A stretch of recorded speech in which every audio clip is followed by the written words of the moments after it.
पारिकेभ्यः सपर्मतिविभाविनां पटुमतेभ्यः सुचरितपोनिदेभ्यो नमो गुरुभ्यो गुणगुणभ्यः छत्तीसगुणसमग्रे पञ्चविहाचार्यकरणसन्दर्शे शिष्यानुग्रे कुशले धम्मारियसया वन्दे गुरुभक्ति संयमेन तरन्ति संसाय सायरं घोरम् चिन्नन्ति यत्कम्बं जम्बं वर्णं न पावन्ति ये नित्यं व्रतमन्ते होमिनिरता ध्यानाग्निहोत्राकुला सत्कर्मा विरतास्तपोदन्दना साधुक्रिया साधुवा शीलप्रावरणा गुणप्रेरणा चन्द्रार्कतेजोदिका मोक्षद्वारकपाटपाटनविता पीनन्तु मां साधवाः गुरुवापान्तनो नित्यं ज्ञानदर्शननायकाः चारित्राणो गम्भीराः मोक्षमार्गोपदेशिका इच्छान्ते आयुर्भक्तिकाः सद्गो कौतसागच्छेन् समनान् समदस संचरचित्तानं पञ्चविहाचानं आर्याणम् आराधेश्वरनानं देशानं वैज्यायानं त्रिगुणपालयानं सभ्यसावनं से अनिजकालं अंचेमी पूजेमी बंदामी नम सामी दुखको कमको वैराव सुगैरवनं समाहिवन्नं जिन गुरु संपत्ति होय मज्जं नमो अरिहंताणं नमो सिद्धाणं नमो आर्याणं नमो वज्रायाणं नमो लोये सभ्यसाहूणं। बोलिए पंच परमेष्टि भगवंतों की, शासन नायक भगवान महावीर स्वामी की, मूल नायक देवादिदेव 1008 श्री चंद्रप्र भगवान की, परम पूज्य आचार्य गुरुवर श्री विद्यासागर जी महाराज की, परम पूज्य मुनि श्री अजित सागर जी महाराज की, परम पूज्य मुनि संघ की।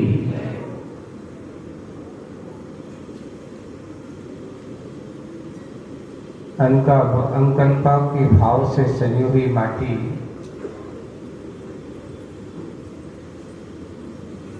गधे की पीठ पर जा रही है। अब उसने देखा कि जिस बोरी में मुझे रखा गया है वह बोरी बहुत कठोर हो गई। उसकी रस्सियों से उसकी पीठ छिल गई है और पीठ छिल जाने के कारण से उसके अंदर ऐसे उसकी पीड़ा को देखते हुए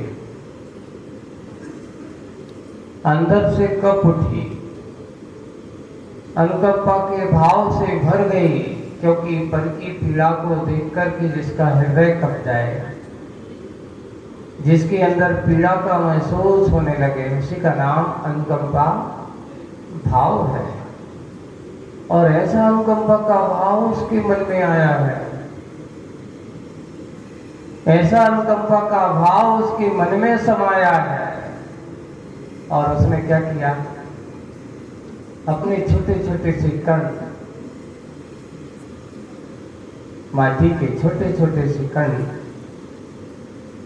उसके घाव में जाकर के समा जाते हैं और उधर उसके पसीना, किसका पसीना, गधा का, है ना, वो पसीना मिलता है तो माटी फूल जाती है और फूल करके मलहम का काम कर रही है। किसका काम कर रही है, मलहम का काम कर रही है। और वो मरहम उसके घाव की पीड़ा को कम कर रहे हैं। ऐसा जब वो रस्सी जो छीलने का काम कर रही है तो माटी की उस घाव में भर गई है, तो अब उस घाव का प्रभाव कम कर रही है। ऐसा अपन ने अनुकंपा की दृष्टि से भरी हुई माटी के अनुकंपा भाव को समझा। अर्थात आपको क्या संकेत देता है? हमें ये संकेत मिलता है कि माटी के मन में इतना अच्छा उत्तम भाव समाया, उसकी किसी दूसरे की पीड़ा देख करके उसकी पीड़ा को दूर करने का भाव जगाया। अब आप उस पीड़ा के भाव को कैसे कम कर सकते हो? कैसे उस पीड़ा को कम करने का प्रयास कर सकते हो? ये आपको उपदेश के रूप में मिला हुआ है। बन सके तो क्या करो? किसी के घाव पर मरहम लगाना, है ना? मलना मत, लगाना क्या? ऐसा नहीं कि मलहम लगाना और मलना दोनों में अंतर कितना है? बहुत अंतर है। एक में दया भाव है, एक में अनुकंपा भाव है, और एक में अदया भाव और दुखाव। किसी के घाव को दबाओगे तो पीड़ा होगी, कष्ट होगा। कष्ट पहुंचाना मनुष्य का स्वभाव नहीं होना चाहिए। जब एक माटी के मन में, मूक माटी के रूप में आचार्य श्री ने माटी के अंदर इतनी अनुकंपा भाव भर दिया, तो तुम तो मनुष्य हो, माटी तो नहीं हो। ये कहने को तो एक बार एक प्रसंग आया था। मुनि श्री क्षमा सागर जी महाराज से एक बच्चा कहता है, महाराज जी आया हो, महाराज जी ने सुना है, छोटा सा बालक था, वो आया, महाराज जी आप कहानी सुना, तो आपकी कहानी में पेड़ भी बोलता है, आपकी कहानी में चिड़िया भी बोलती है ना? ऐसा उन्होंने कहा। तो सही में आपकी कहानियों में ऐसी बोलती है क्या? तो उन्होंने कहा, भैया हम तो चिड़िया और पेड़ की बात करते हैं, हमारे गुरु महाराज ने तो माटी से भी बोलना सिखा दिया। हमारे गुरु जी की कदम में, और उन्होंने कहा कि आप तो मेरी बात करते हो, हम तो गुरु जी की बात करें। हमारे गुरु जी ने मूक माटी लिख करके माटी से सारी बात कहवाई है। अब आप कहोगे, महाराज जी ऐसी कैसी कहानी है कि माटी बोलती है? हमें तो आज तक नहीं दिखी। तो कभी तुमने माटी के मंतव्य को समझने की कोशिश की? माटी के भावों को समझने की कोशिश की? आज तक जिस माटी को जितना रोदा है, जितना कूटा है, जितना पीटा है, कभी माटी ने तुमसे जवाब दिया कि भाई ऐसा क्यों कर रहे हो? मैंने तुम्हारा क्या किया? अभी शिकायत की? मैंने तुम्हारा कोई कर्जा तो नहीं लिया? जैसे आप लोग कहते हो, ये आप हमें परेशान काहे कर रहे हो, हमने तुम्हारा करोगा। कोई व्यक्ति आज अगर कुछ भी होता है तो शिकायत करना पहले जरूर कर देता है कि भाई आप मेरे साथ ऐसा कर रहे हो, मैंने आखिर किया क्या? नहीं किया, लेकिन पूर्व में किया हुआ, आज तो मैं कुछ नहीं करता हूँ। जो कुछ हो रहा है तुम्हारे अपने कर्मों से हो रहा है, मैं कुछ कर नहीं रहा। यहाँ चिंतन माटी के माध्यम से आपको संदेह दिया जा रहा है, आपको उपदेश दिया जा रहा है, आपको माध्यम बनाया नहीं है। माटी को माध्यम बना करके मनुष्य का कथा, मनुष्य की पीड़ा, मनुष्य के मन का मंतव्य अभिव्यक्त किया जा रहा है। वही कथा यहाँ पर चल रही है कि जैसे उसे पीड़ा देखी, उसका मन अनुकंपा भाव से भर गया, जैसे एक दयावान व्यक्ति का मन भर जाता है। एक करुणावान व्यक्ति का मन किसी दूसरे को कष्ट को देख करके उसको दूर करने का भाव करता है। ऐसे ही उस भोरी में भूगोती सी अनुकंपा उस माटी के माध्यम से आप लोगों को दर्शाई गई, बताई गई है। अब आगे उस विषय को और अपन चलते हैं, आगे बढ़ाते हैं, आगे उस प्रसंग को लेते हैं। क्या विषय है देखिए, पेज नंबर 37 है। इस विषय में किसी भांति है ना हो नहीं सकता संशय की। इस विषय में किसी की भांति हो नहीं सकता संशय कि विषय सदा विषय कसायों को ही बनाता है। कोई संशय नहीं है, भ्रांति नहीं है। इस विषय में किसी प्रकार की भ्रांति हो नहीं सकता संशय कि विषय सदा विषय कसाय को ही अपना बनाता है। इसमें कोई संशय की बात नहीं है। जो भी विषय होगा, विषयों के प्रति मोहित होगा, विषयों में रमने वाला होगा, उसका विषय विषय कसाय ही होगा। वो हमेशा विषय कसाय को ही प्रमुख बनाएगा। सदा विषय कसायों को ही बनाता है अपना विषय, और क्या करता, हृदयवती आंखों में। देखिए आपको आपकी आंखें हृदय का दर्पण होती हैं। आपकी आंखें क्या होती हैं? आपके हृदय का दर्पण होती है। आपके हृदय में क्या चल रहा है, आपके मन में क्या होता है, लोगों को पीड़ा होती है, आप महसूस अपने हृदय से करते हो। आंखों से क्या झरने लगता है? पानी। आंखों से क्या झरने लगता है? पानी। अगर आप किसी के कष्ट को देख करके, किसी की पीड़ा को देखते हो, तो आपकी आंखों से पानी झरने लगता है। इसलिए यहां अचर सिंह शब्द दिया, गौर से पढ़ना। क्या लिखा है? हृदयवती आंखों से। इधर हृदयवती आंखों में दिवस हो या तमस, तमस अर्थात रात, है ना?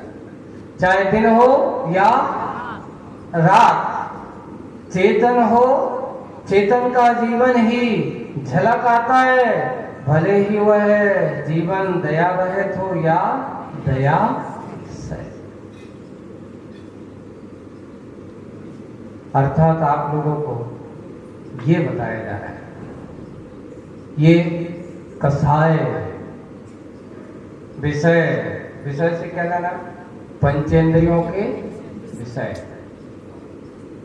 विषय का अर्थ यहाँ पर पंचेंद्रियों के, 5 इंद्रियों के विषय। कौन कौन से? एक स्पर्श इंद्रिय का विषय,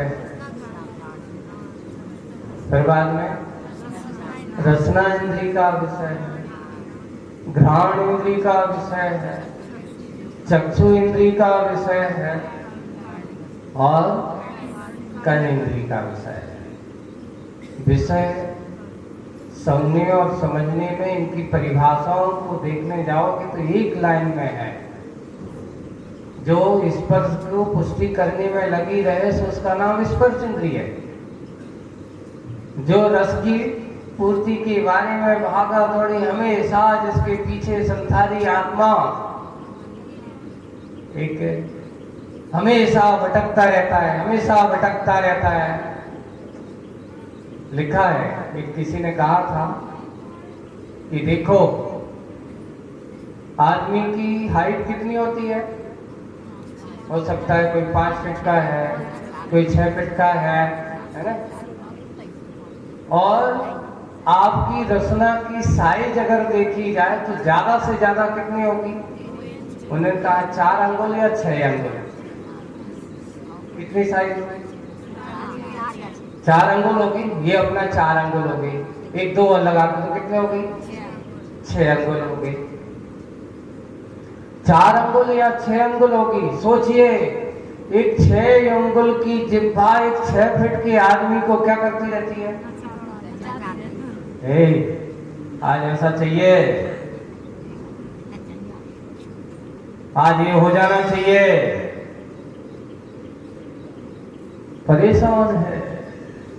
सोचिए 6 अंगुल की जवान या 4 अंगुल की जवान आदमी 6 फीट के आदमी को उठक बैठक लगाती रहती है। उठ बैठ, उधर चल, इधर चल। पूछते भैया क्या कर रहे हो, क्या करना है? अरे भैया महाराज कुछ मत कहो, पेट के लिए आदमी क्या नहीं करता। हमने कहा पेट के लिए करना है? अरे पेट के लिए नहीं, ये तुम्हारी जो जवान जो है रसना है इसको संतुष्ट आज तो मुझे ये चाहिए है, लोलुपी है।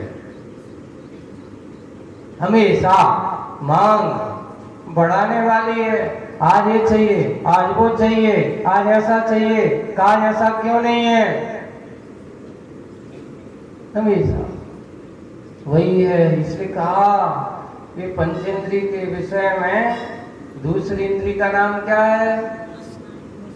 रसना। देखिए आप, एक बार आचार्य जी ने बहुत अच्छा शायद इसमें मुखमाटी में है कि नहीं, अब वो व्याख्या में कहा था रस ना,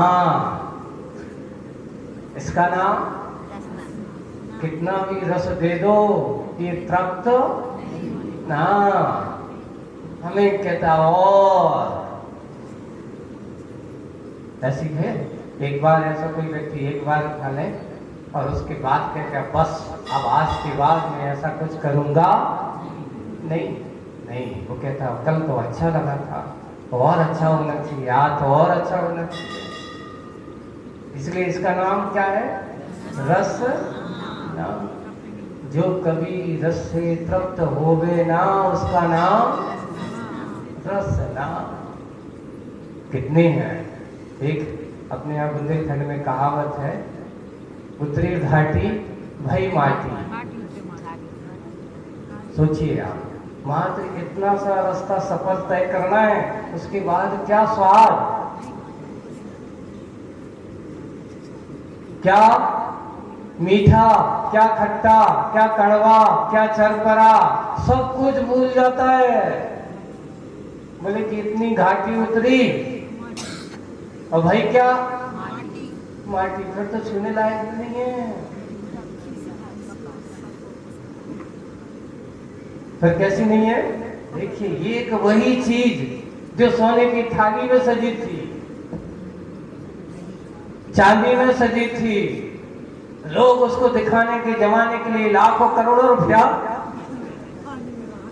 खर्च करते हैं, और जैसे ही वो आपकी रसना पार करके नीचे उतरती है, उसकी दशा क्या होती है? महाराज अगर स्पर्श हो जाए तो क्या करना पड़ेगा? स्नान करना पड़ेगा, अपवित्र हो जाएगा, पवित्र भी नहीं रहेगा। सोचिए कि कितनी कीमत है रसना की, इसके लिए कितना भागा दौड़ी हो रही है, कितना परेशान है इसके लिए आदमी, कितना बेचैन है इसके लिए आदमी। तो विषय कहने के लिए तो पंचेंद्रिय के विषय में रसना इंद्रिय का विषय है। फिर बाद में कौन सा इंद्रिय आ जाती है? घ्राण इंद्रिय, अच्छी आवाज। एक और देखो, एक घ्राण इंद्रिय में नाक आपको बता देती है अच्छा है, तो इसकी शक्ल देखो कैसी लगती है, चेहरे की बनावट। सामने अगर उस समय एक आदमी के सामने अच्छी चीज रखो और उस समय बिल्कुल दर्पण के सामने खड़ो करो या कैमरे के सामने खड़ा करो, उसकी फोटो खींचते रहो, उसके चेहरे की फोटो कैसी आएगी? बिल्कुल खिली खिली सी। और साथ साथ जैसे ही अगर थोड़ी सी खराब चीज दे दो, उसकी चेहरे देखना बनावट, आंखें देखो, चेहरा देखो, अरे जी क्या कर दिया, सब कुछ बिगड़ जाता है। मन भी बिगड़ जाता है, तन भी बिगड़ जाता है, और उनके साथ अगर फोटो है तो फोटो भी बिगड़ जाता है, कुछ भी अच्छा नहीं रहता। घ्राण जिसमें घृणा का भाव भरा होता है, सुनते ही अच्छा है, बुरा है, राग और द्वेष, ये तो सारे के सभी इंद्रियों के साथ रखते हैं। अच्छा मिल जाए तो बहुत अच्छा, गर्मी है, ठंडी हवा देखी, वाह मजा आ गया, कितनी अच्छी ठंडी हवा है। और गर्म हवा आ जाए तो अरे यार ऐसी आग में झुलस रहे हैं, तो भट्टी में जल रहे हैं। ठंडी हवा में राग और गर्म हवा में एक इंद्री के विषय सारे के सारे। अभी तत्पर सूत्र में इसमें लिखा, लास्ट में उन्होंने लिखा मनोज्ञा मनोज्ञेंद्रिय विषय राग द्वेष वर्जनानि पंच। बस इन सारी इंद्रियों में दो ही विषय बताए कि इनका क्या है, पांचों में सब मनोक और अमनोक, अच्छा और बुरा, यही इंद्रियों के विषय के अतिचार वहां पे बनाए, वर्णन किया है। मनो के विषय हो, अमनो के विषय हो, इसमें राग द्वेष करते रहना घ्राण इंद्रिय है। और घ्राण इंद्रिय के बाद में कौन सी इंद्रिय आती है? चक्षु इंद्रिय है, हमको देखने वाली है। सारा का सारा संसार उसी में के लिए लगा है, कैसा होगा कैसा होगा, हर चीज से, चाहे पहनाव हो, चाहे ओढ़ना बिछाना हो, चाहे घर हो, चाहे मकान हो, चाहे दुकान हो, आज सब कुछ लोग किसका समय है बताओ। अभी एक बहुत अच्छा बात आई थी, उन्होंने कहा कि एक वही चीज है, बाजार में जाते हैं, सब्जी खरीदने जाते हैं, वहां से जाते हैं और एक सामान्य व्यक्ति जिसके यहाँ किसान के यहाँ से लेके आते हैं, तो बढ़िया वही चीज कितने में मिल जाती है उसको? तो बोले कि वही चीज 10 रुपए में मिल सकती है वहां। और वही जाकर के अच्छे बड़े बड़े स्टोर में पहुंच जाती है, कहाँ? जिसे फेस कहते हैं, बोले कि मॉल में पहुंच गया, 10 रुपए की चीज वो कहते हैं वहां पर 10 गुनी और बढ़ जाती है, या 5 से 50 में हो जाती है, 10 से 100 में हो जाती है। बोले कि क्यों? मॉल से लाए हैं भैया, बहुत महंगा है। तो बोले कि लाए का, वो मॉल वाले भी तो वही से तो ले गए थे, मॉल वाले ने कहाँ खेती कराई बताओ?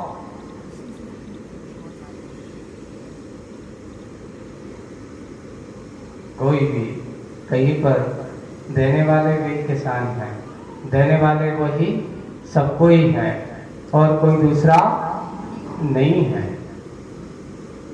हम उस बात, उस प्रसंग को बहुत अच्छे से, यहाँ विषय सबसे बड़ी आंखों की तृप्ति, आंखों का ही सारा का सारा संसार, रंग रूप, अच्छे पैकेट, लिफाफा, सबसे बड़ा चार्ज क्या है आज के समय में? वस्तु का चार्ज कम, पैकिंग चार्ज ज्यादा।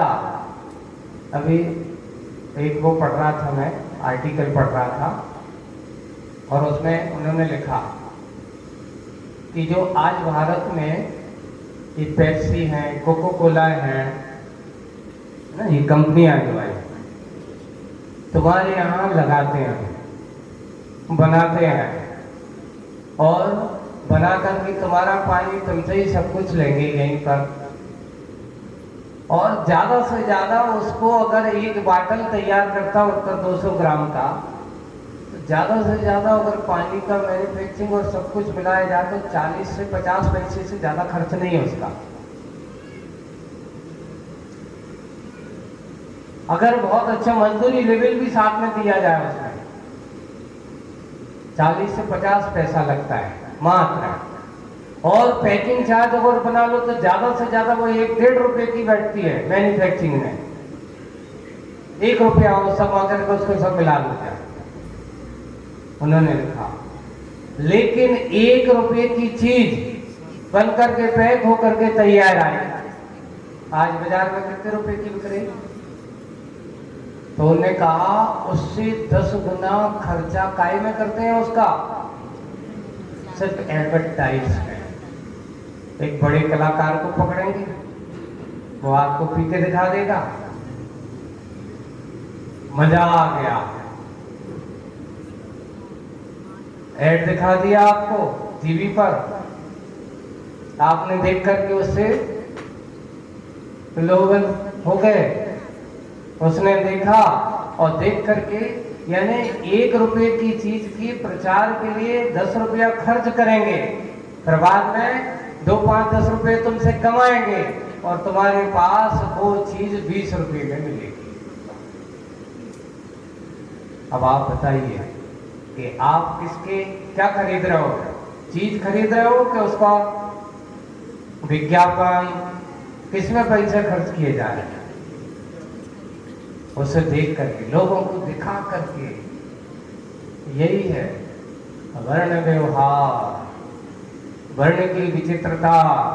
संसार में आज जो जितना है, जितने जितने भी सब कुछ अपन देख रहे हैं, वो वर्ण का ही व्यवहार है, वर्ण की विचित्रता है, चक्षु इंद्री का सारा विस्तार है, जिसके कारण से हम उसमें रमे हुए, ये अच्छा ये बुरा, ये अच्छा ये बुरा।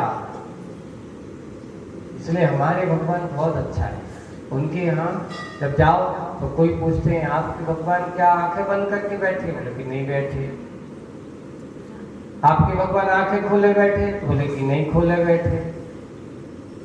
बंद भी नहीं है, खुली भी नहीं है, तो कैसे हैं? नासा दृष्टि, देखने की कोई इच्छा है। तो महाराज जब विहार करते हो तब भी रखते हो? हाँ नहीं, विहार करते हुए 4 हाथ देख के चलते हैं अपने, आप गौर के चलो। भगवान यहाँ वहां देखते होंगे, बोले कि उनको देखने की कोई इच्छा हमारे लिए विकल्प होता है, हमारे लिए विकल्प हो सकता है। भगवान तो निर्विकल्प है। जब तक ये विकल्प की प्रवृत्ति है तब तक इधर ताका झाकी है, और जिस दिन निर्विकल्प प्रवृत्ति तुम्हारी हो गई, केवल ज्ञान तुम्हें हो गया, अब कुछ देखने की जरूरत ही नहीं है, सब कुछ दिख रहा है। आचार्य जी ने बहुत दुआ लिखा है भगवान के वर्णन में, सब कुछ लगते पर नहीं। देखिए बहुत अच्छा दुआ है, सब कुछ लगते पर नहीं, प्रभु में हास विलास। क्या कल्पना की है वहां पर आचार्य जी ने, कि सब कुछ लगते पर नहीं, प्रभु में हास विलास, दर्पण रोया कब हंसा। देख, दर्पण रोया कब हंसा, कैसा ये संन्यास, विचित्र है। जैसे दर्पण के सामने कोई रोता हुआ जाए तो वो दर्पण कैसा दिखा देता है, रोता हुआ, लेकिन दर्पण रोया कभी नहीं।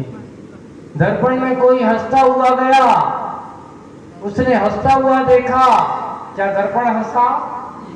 नहीं हंसा।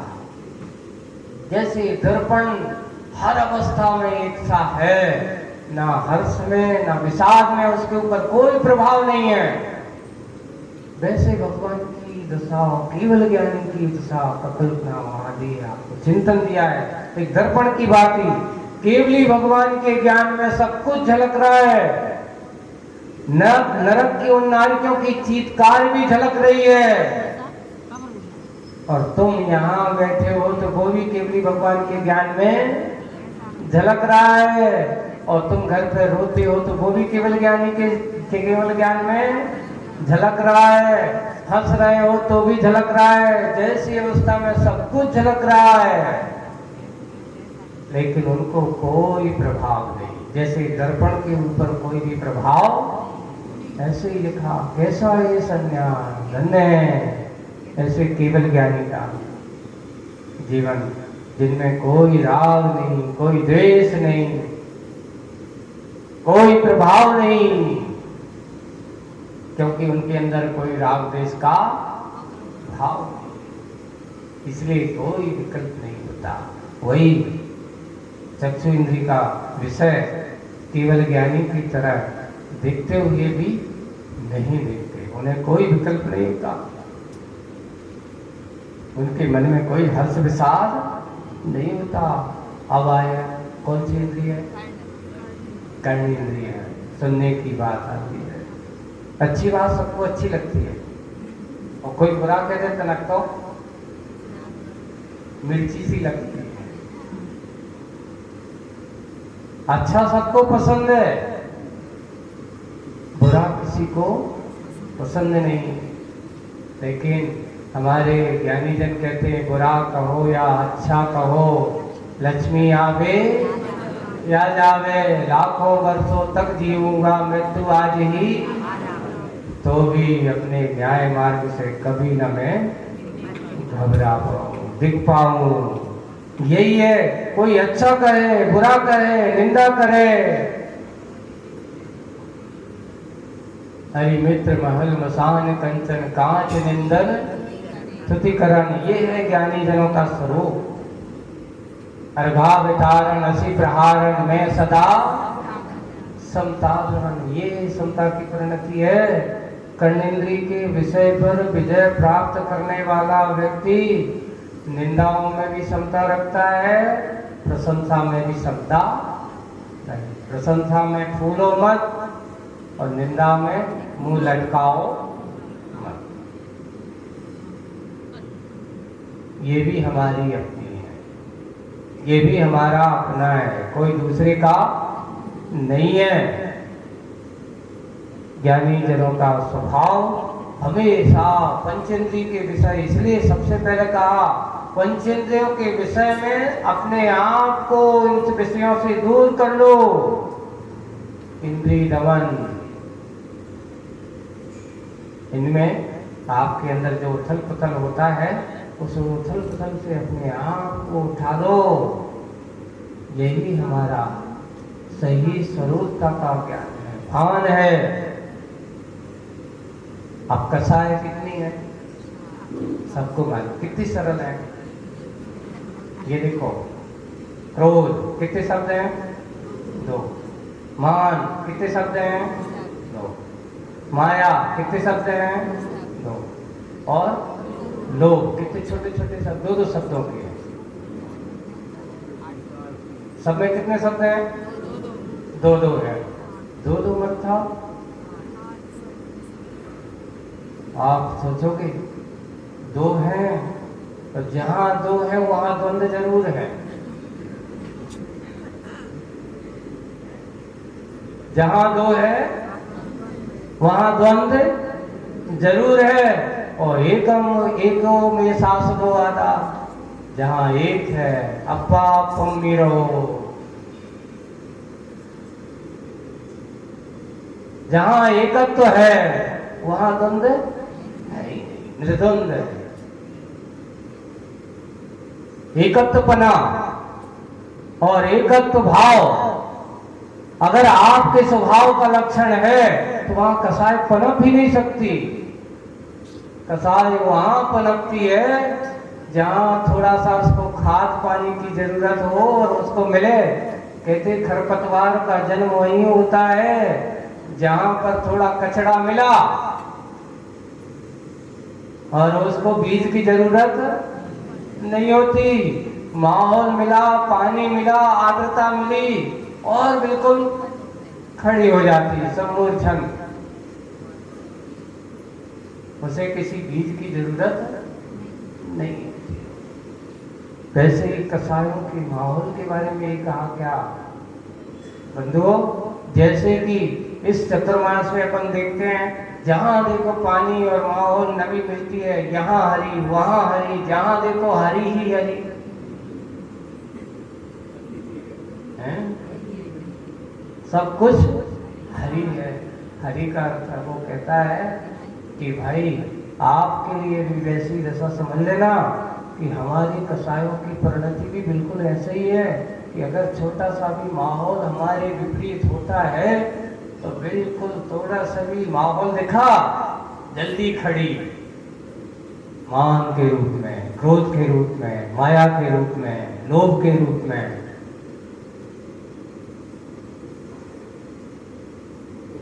ऐसी कसायों का वही परिणति यहाँ पर विषय, इस विषय की भांति में कोई संशय नहीं है। विषय सदा विषय कसायों को ही बनाता है। अपना विषय और हृदयवती आंखों में दिवस हो या तमस, चाहे दिन हो चाहे रात, चेतन का जीवन ही झलक आता है। भले ही वह जीवन दया रहित हो या दया से। अब यहाँ सोचोगे आप, महाराज जी क्यों दया रहित हो, तो वहां तो ठीक है इंद्रियों के विषय कसाय हो जाना स्वाभाविक है, लेकिन जो दया से सहित है उसके साथ कैसे होगा? बोले कि होगा। एक और कभी बात आपको बता रहा हूं कि दया से सहित होकर के भी कभी कभार आपके मन में कहीं ना कहीं थोड़ा सा राग भाव उत्पन्न हो ही जाता है। इतने भी नहीं है, कभी अपने पूरे जब तक केवल ज्ञान नहीं हो जाए तब तक तुम्हारी दया छोड़ने वाली। अब आप एक और पूछा गया, एक व्यक्ति ने पूछा, महाराज भगवान के पास दया नहीं होती? अरे भाई आपको मालूम है भगवान जब चलते हैं तो वो तो उनके अदया का भाव होता ही नहीं है। सर्वत्र उनकी परिणति ऐसी होती कि किसी जीव को कोई कष्ट हो ही नहीं सकता, उनको कोई छू ही नहीं सकता। अगर कोई मारने भी जाए उनके पास, उनके ऊपर अवसर करने भी जाए केवल ज्ञानी का, तो उन तक कोई पहुंच ही नहीं सकता। उनके अंदर कोई किसी के अंदर भाव, लेकिन इतना निश्चित है उनका प्रभाव कितना है कि कितना भी दया भाव से रहित व्यक्ति क्यों ना हो, उन भगवान को देखेगा तो नियम से दया भाव से सहित हो जाएगा। आप लोगों ने परीक्षा मुख एक धर्म परीक्षा ग्रंथ पढ़ना। कौन सा? परीक्षा मुख नहीं, धर्म परीक्षा ग्रंथ। बहुत अच्छा है ग्रंथ है, और उसमें बहुत अच्छी कथनों को लेकर के और बहुत अच्छे उदाहरणों को देकर के आपको समझाया। उस धर्म परीक्षा में भगवान के समूषण की महिमा और दया के प्रभाव का प्रभाव दिखाया है कि देखिए भगवान कैसे हैं। उनकी दया को देखकर को उनके उस दया के क्षेत्र में, उनके प्रभाव में आकर के इस संसारी प्राणी जो जन्मजात बैर भाव रखने वाला है,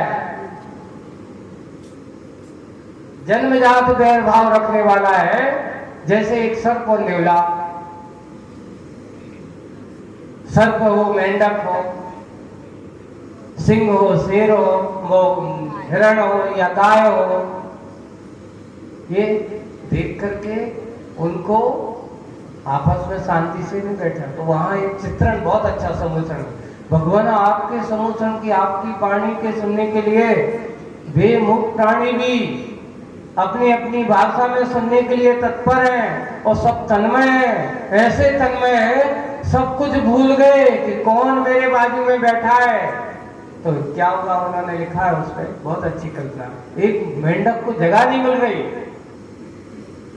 कहां पर? समूषण में बैठने, भगवान की वाणी सुनने के लिए।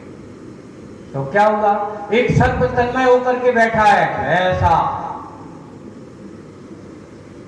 तो उसने एक छलांग लगाई और सर्प के फड़ के ऊपर बैठ गया।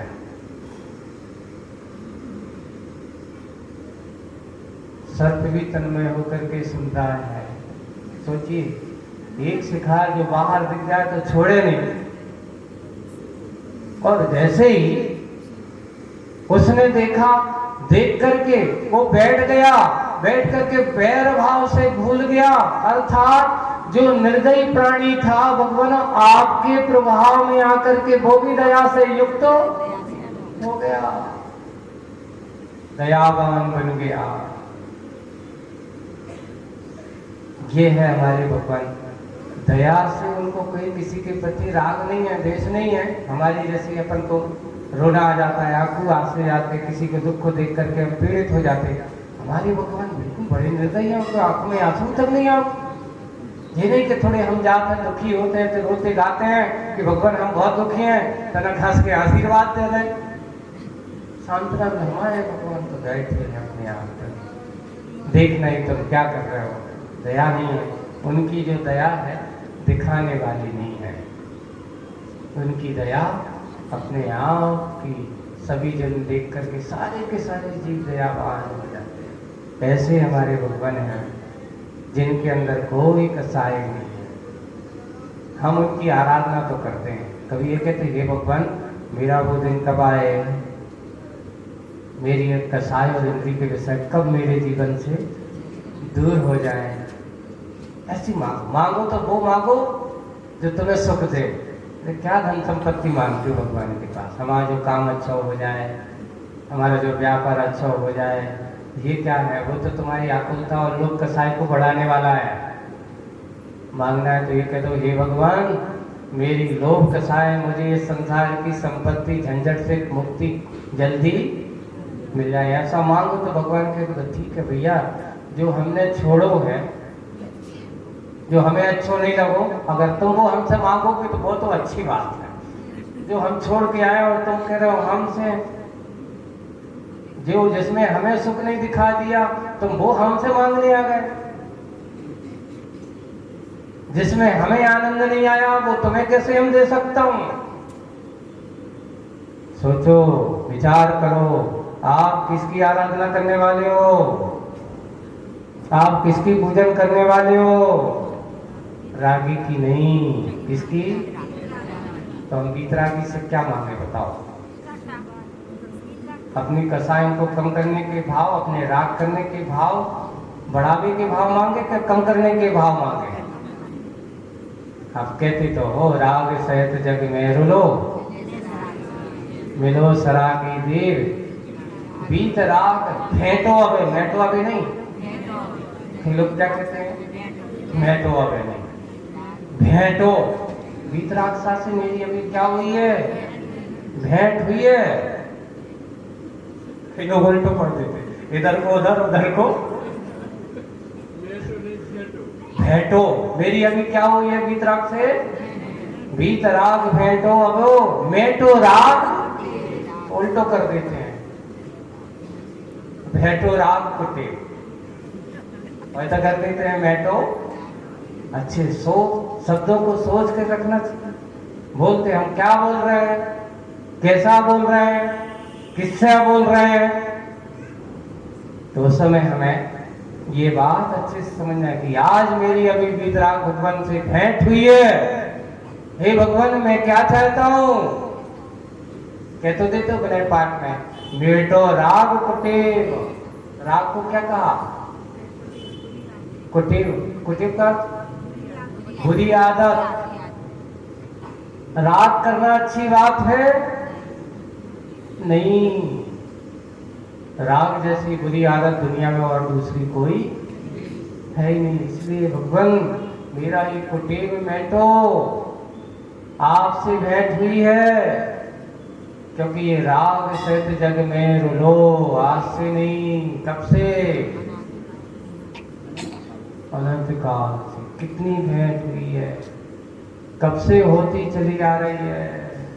जग में रुलो, इस संसार में रुल रहा हूं, इधर से उधर, उधर से उधर, इधर से उधर भटक रहा हूं। मैं तो राग, इसलिए क्या छोड़ना है, कैसा करना है? ऐसे ही संसार में वे संसारी प्राणी, यहाँ वे झलक आता है, चेतन का जीवन ही झलक आता है। भले ही वह जीवन दया रहित हो या दया सहित। हमारा जीवन दया रहित ना हो।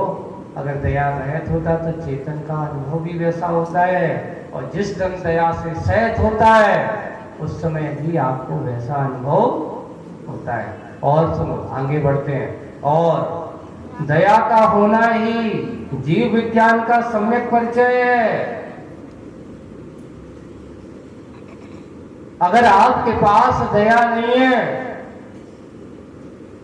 तो आपके पास जीव का सही परिचय भी नहीं है। जीव का विज्ञान क्या है? दया भाव से युक्त जो जीव है, जो अपने जैसा सबको समझता हो, जैसा मैं किसी को दुख, अपने आप को दुखी नहीं बनाना चाहता, मैं किसी के कष्ट, अपने आप को कष्ट में नहीं डालना चाहता, तो सामने वाले को कष्ट में डालना क्या हमारा स्वभाव होना चाहिए? नहीं होना चाहिए। कितना भी बड़े से बड़ा कोई भी हो, शत्रु भी क्यों ना हो, अगर समय पड़े तो शत्रु का भी सहयोग करना। आचार्य जी ने एक कहा, एक जगह लिखा है, दुश्मनी करो जम के करो, दुश्मनी करो जम के करो, पर इतनी कसर रखो कि दुश्मन अगर कष्ट में हो तो मलहम लगाने की मांगे, अगर सहयोग मांगे तो सहयोग देने की सहयोग करो। दुश्मनी करना बुरा नहीं है, लेकिन अगर वो तुमसे कहे कि भाई मुझे अपनी गलती महसूस हो गई, तो उसे अपनाने की कोशिश करो। ये है दयावानों का जीवन, ये है दयावानों का चरित्र, ये होता है दयावानों का जीवन। हम ऐसे दया से विषयित हो, अदया भाव को ना रखें, यही जीवन विज्ञान है। क्या लिखा? दया का होना ही जीव का विज्ञान है, सम्यक परिचय है, यही सम्यक परिचय। परंतु अब आगे पर दया करना, पर दया करना यानी दूसरा पर दया करना, बहिर दृष्टि सा मोह मूर्ता है। आज अभी आचार्य जी ने एक प्रसंग वर्तमान में जो कुछ चल रहा है ना, कुछ एकांत मत के माध्यम से वो कथन को यहाँ पर समाहित किया है, वो उसको देखना। बहिर दृष्टि सा मोह मूर्ता सा, स्वपरिचय से वंचित सा, अध्यात्म से दूर। किससे दूर? अध्यात्म से दूर। प्राय लगता है ऐसा एकांत धारणा से अध्यात्म की प्रार्थना होती है। क्या होती है? लोग कहते अरे क्या दया करना, ये सब क्रियाकांड है। कौन किससे लोगों को उपदेश दिया जाता है, सब जीव आए हैं, आज नहीं सब मरेंगे, सब अपने अपने आयु खयम न मरणम, ऐसा उपदेश देते हैं। अरे कौन किसको बचा सकता है, उसका आयु कर्म आ गया था, मर गया, हम क्या करें? बंधु ये ध्यान रखना, आप मरण को किसी से बचा नहीं सकते। अगर आयु कर्म का क्षय हो गया है तो आप मरती वीरिया जीव को कोई न राखन। और ये बात में तो सूत्र चरितार्थ है, बिल्कुल कोई नहीं बचा सकता। लेकिन आप क्या कर सकते हो? जब आचार्य जी ने गौशालाओं का ये पीड़ा लोगों को दिया, उस समय सूत्र दिया कि मैं मानता हूं कि मैं किसी जीव को मरने से नहीं बचा सकता, लेकिन हम ये जो काम कर रहे हैं, गौशालाओं और जीव दया के क्षेत्र में काम कर रहे हैं, हम सिर्फ ये काम कर रहे हैं, उनको मरण से नहीं, अकाल मरण से बचा रहे हैं। किससे बचा रहे हैं? उनका मरण अकाल में ना हो। गौशालाओं का उद्देश्य हमारा सिर्फ यही है। हम वहां मरण से तो किसी जीव को बचा ही नहीं सकते। हमारे अंदर दया भाव की भैया कोई अकाल में ना मरे, भूखो ना मरे, प्यासो ना मरे, ये उद्देश्य होता है, ये दयावान का उद्देश्य होता है। बन सके किसी जीव को हम जीवन नहीं दे सकते तो कम से कम अकाल में जीवन मरण को नहीं दे सकते। हम अकाल मरण से उनको बचाने की कोशिश करें, अकाल में किसी का मरण ना हो, ये हमारा जीवन का उद्देश्य। लोगों ने ऐसा कह दिया, अरे ये सब कुछ नहीं है, मूर्ताएं हैं, कि क्या है दया माया करना, कोई काम नहीं है। तो यहाँ पे आचार्य ने पर दया करना पर दृष्टि सा मोह, उनको मोह लगता है ये तो मोह का प्रतीक है, दया करना मोह का चिन्ह है, ऐसा कहने की आध्यात्म की दृष्टि से समय सार में लिखा है। लेकिन वो समय सार कौन सा, किसके लिए कहा?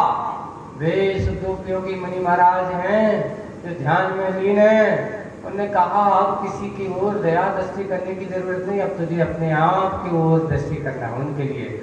अब तुमने कहाँ जगह दिया, जो अभी पूरी अध्याय भाव में तो भरे पड़े हैं, परिक्रम में भरे पड़े हैं, उनको उपदेश दे, अरे ये दया करना मोह का प्रतीक है, राग का प्रतीक है, इससे कर्म बंद होता है। तो उन्होंने आचार्य सिंह ने वही भरे दृष्टि सा मोह मूर्ता सा, उनको क्या लगता है परिचय सा, सौ परिचय से वंचित सा लगता है उन्हें, अपनी सौ का परिचय सही नहीं है, अध्यात्म से दूर। अभी उनके पास सच्चा अध्यात्म है ही नहीं। जहाँ सच्चा अध्यात्म होता है वही सबको अपने जैसा समझता है, वही दयावान होता है। इसलिए दया विशुद्धो धम्मो पहला सूत्र दिया है। धर्म कौन? जहाँ दया से विशुद्धता हो, जो परिणाम जिसका जीवन दया से विशुद्ध हो वही सच्चा धर्म है। और दया से रहते जीवन कभी भी धर्म हो ही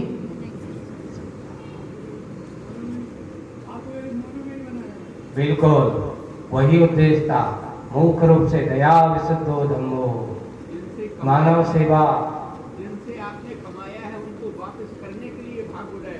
बिल्कुल बहुत अच्छा। आचार्य जी का यही है, जो देते हैं उनकी सेवा, उनका ही परिचय, उनसे ही हमें क्या मिलता है। कोशिश यही होना चाहिए, मानव सेवा करें, दया भाव है, ये हमारे दया भाव को बताता है। तब हम उसके लिए करते हैं। उसके लिए जब यहाँ पर हुआ था, मालूम है कि भागवत जब हुआ तो बहुत सारी शुरुआत हुई थी, लेख मालाएं चलाई थी लोगों ने। अरे लगता है कहाँ कौन से काम में फंस गए। लिखने वालों ने छोड़ा नहीं था, गुरुजी को भी नहीं छोड़ा। आचार्य जी ने कहा कि लगता है बात सही है, उनके अंदर है, लेकिन इतना निश्चित है कि आज इनने ऐसा लिखा है, लगता है दया के माहौल को जगाने का एक समय आ गया है। अब नियम से भागवत तीर्थ चरम पर पहुंचेगा, वही सपना आज दिखाई दे रहा है। उस समय जब शुरुआत 95 में जब शिलान्यास हुआ और 98 में शुरुआत हुई थी जब पहला चतुर्मास आचार्य भगवान का, और उसी समय अपना ये शुरुआत हॉस्पिटल की हुई थी, एक छोटी सी ओपीडी से चालू हुआ था। आज वो धीरे धीरे बीच कितना बढ़ करके कहाँ पहुँचता है। ये दया का ही विकास है, ये मानव सेवा का ही हमारा एक भावनाओं का परिचय है। और यहाँ कुछ हो ना हो, आचार्य जी ने एक सूत्र दिया था कि हम कुछ कर सकें ना कर सकें, पर हो सकता है कुछ क्षण के लिए हम किसी के चेहरे पर मुस्कान को दे सकते हैं। ये हमारी सबसे बड़ी दया है। यहाँ से रोता रोता आए और यहाँ से स्वस्थ होकर के जाए, इससे बड़ा और दूसरा कोई काम नहीं है। मानव सेवा तो इससे बड़ा और कौन सा काम हो सकता है। यहाँ आया है, पीड़ित होकर के आया है, और वो कहता है चलो धन्यवाद, हम अब रोग से कैसे हो गए, दूर हो गए, स्वस्थ हो गए। दोनों कार्य होकर के जा रहा है, मन से भी तन से भी, और प्रसन्न होकर के जाता है। यहाँ सबसे बड़ी बात कि जो लोगों की ऐसी धारणा है कि अध्यात्म में दूर, प्राय लगता है जो ऐसे लोग हैं जो उनके सही अध्यात्म का रहस्य नहीं है, उनको ऐसा लगता है कि दया आदि करना ये सब बारीकी, इसलिए ऐसा एक ऐसी एकांत धारणा क्या है, अध्यात्म की विराधना है, वो अध्यात्म की साधना नहीं है। अब आगे और क्या होगा, आगे की बात अपन करेंगे बाद में, आज बस इतना ही। बोलिए परम पूज्य आचार्य गुरुवर श्री विद्यासागर जी।